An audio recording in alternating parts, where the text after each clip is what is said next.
शहर के बीचों बीच एक बड़ा सा पार्क था। रमन और नीलू वहां अपने सपने बुना करते थे। ऐसा कोई दिन नहीं होता जब दोनों का मिलना नामुमकिन हो।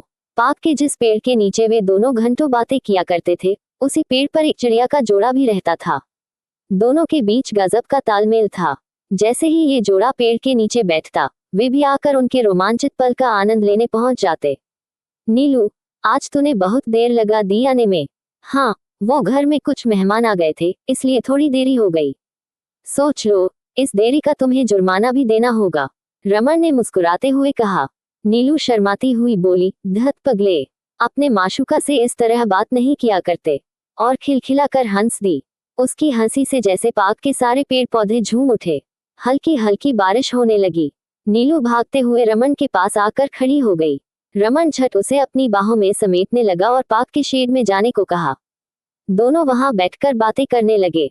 अब बारिश भी कम हो रही है और बहुत वक्त भी गुजर चुका। हमें घर लौटना चाहिए, रमन ने कहा। हाँ चलो, लेकिन रमन, मैं तुम्हारे साथ बाइक पर नहीं जा सकती। घर वाले देख लेंगे तो 10 तरह के सवाल करेंगे। क्यों? अपने रमन पर भरोसा नहीं है? हमारा साथ इतना कमजोर नहीं। अब वैसे भी वो समय आ गया है जब हमें इन बेतुके सवालों के जवाब डटकर देने होंगे। तुम डरो मत, बैठो, रमन ने दृढ़ता से कहा। नीलू के घर पहुंचते ही माहौल गर्मा गया। सबकी आंखें लाल पीली हो गईं।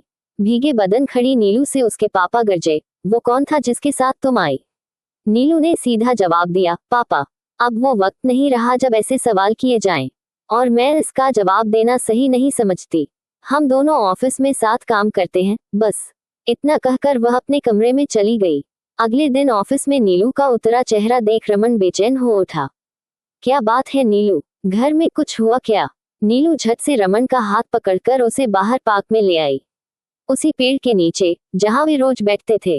रोते हुए बोली, रमन, मेरी सगाई की तारीख घर वालों ने तय कर दी है।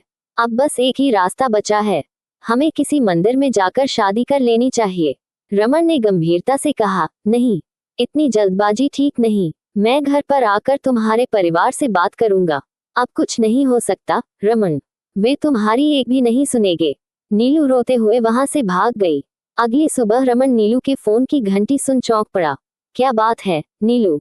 रमन, मुझसे पार्क में आकर मिलो, अभी। रमन दौड़कर पार्क पहुंचा। नीलू पेड़ के नीचे बैठी उसका इंतजार कर रही थी। ऊपर पेड़ पर बैठी चिड़िया का जोड़ा घबराया सा इस डाल से उस डाल फुदक रहा था, जैसे कोई अनहोनी होने वाली हो। आओ रमन, मेरे पास आकर बैठो। नीलू ने उसका हाथ थाम लिया। आज मैंने तुम्हारे लिए अपने हाथों से पराठा बनाया है। देखो, कितना प्यार से बनाया है। अरे वाह, ये तो बड़ा खास पराठा है, रमन हंसते हुए बोला। पहले तुम मेरे हाथ से खाओ। नीलू ने प्यार से रमन को पराठा खिलाया। फिर रमन ने भी नीलू को खिलाया। कुछ ही देर में दोनों अचेत होने लगे।